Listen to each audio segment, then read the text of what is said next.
I believe that Gandhi's views were the most enlightened of all the political men in our time.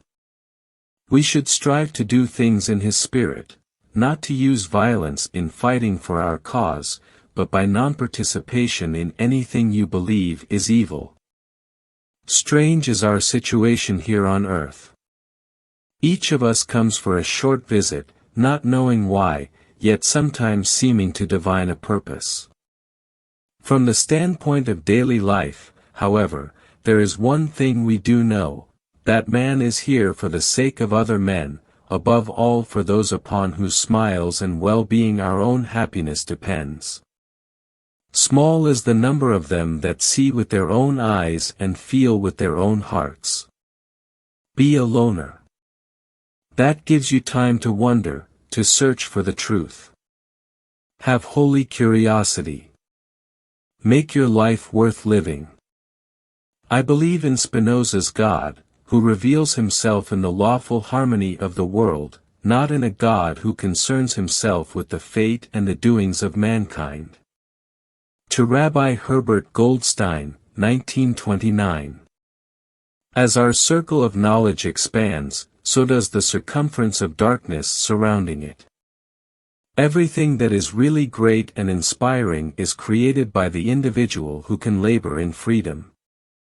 Unthinking respect for authority is the greatest enemy of truth. Intelligence is not the ability to store information, but to know where to find it. You do not really understand something unless you can explain it to your grandmother. Anyone who doesn't take truth seriously in small matters cannot be trusted in large ones either. Our separation from each other is an optical illusion. Everyone must become their own person, however frightful that may be. Put your hand on a hot stove for a minute, and it seems like an hour. Sit with a pretty girl for an hour, and it seems like a minute. That's relativity. One cannot alter a condition with the same mind set that created it in the first place. I am not a genius, I am just curious. I ask many questions. And when the answer is simple, then God is answering. To punish me for my contempt for authority, fate made me an authority myself.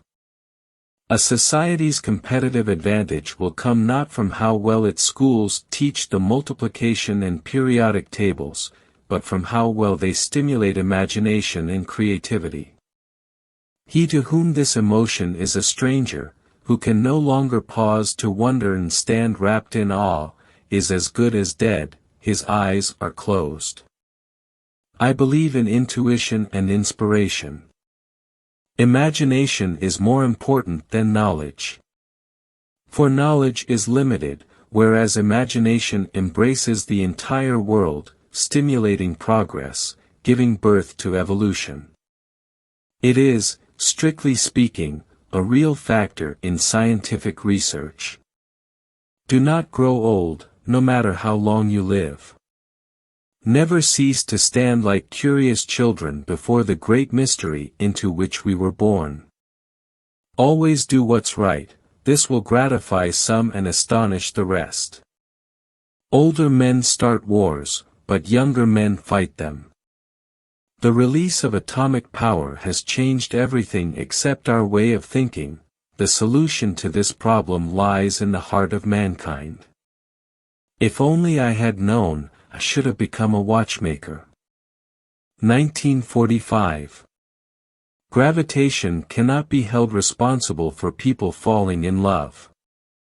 How on earth can you explain in terms of chemistry and physics so important a biological phenomenon as first love? Put your hand on a stove for a minute and it seems like an hour. Sit with that special girl for an hour and it seems like a minute. That's relativity. It occurred to me by intuition, and music was the driving force behind that intuition.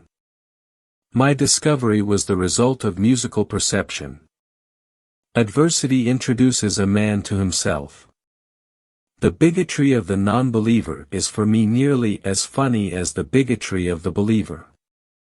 Truth is what stands the test of experience. Those who have the privilege to know have the duty to act. What I see in nature is a magnificent structure that we can comprehend only very imperfectly, and that must fill a thinking person with a feeling of humility.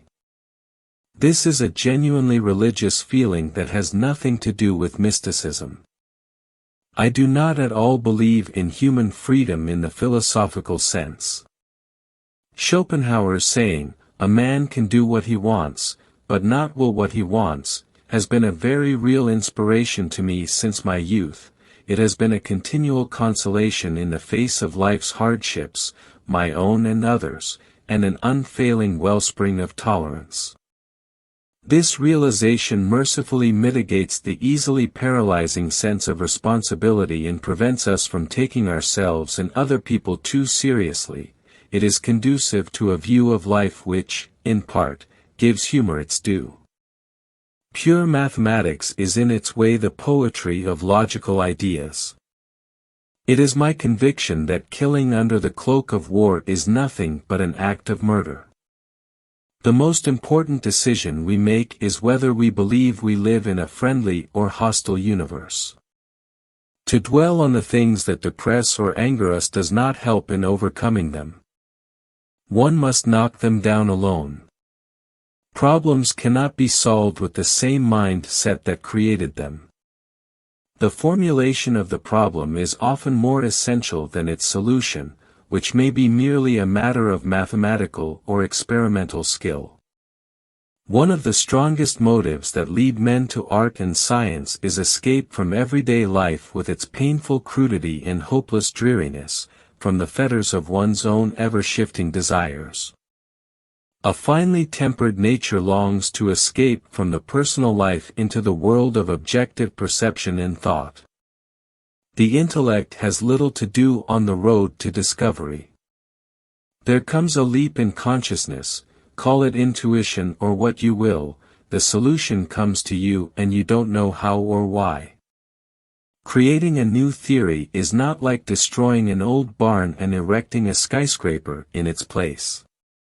It is rather like climbing a mountain, gaining new and wider views, discovering unexpected connections between our starting points and its rich environment. But the point from which we started out still exists and can be seen, although it appears smaller and forms a tiny part of our broad view gained by the mastery of the obstacles on our adventurous way up.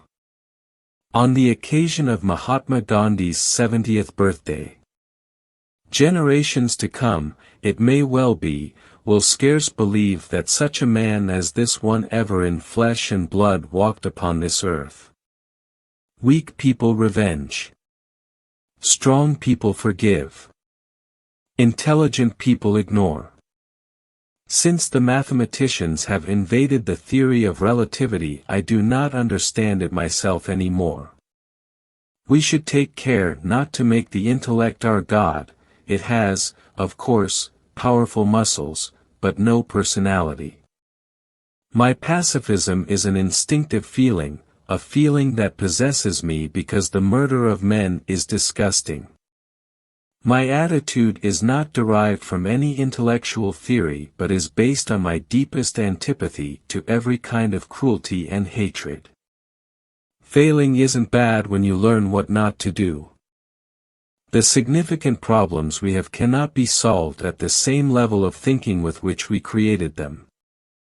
Success equals 1 part work plus 1 part play plus 1 part keep your mouth shut. If the bee disappeared off the surface of the globe, then man would have only 4 years of life left. No more bees, no more pollination, no more plants, no more animals, no more man. Earth is the insane asylum of the universe.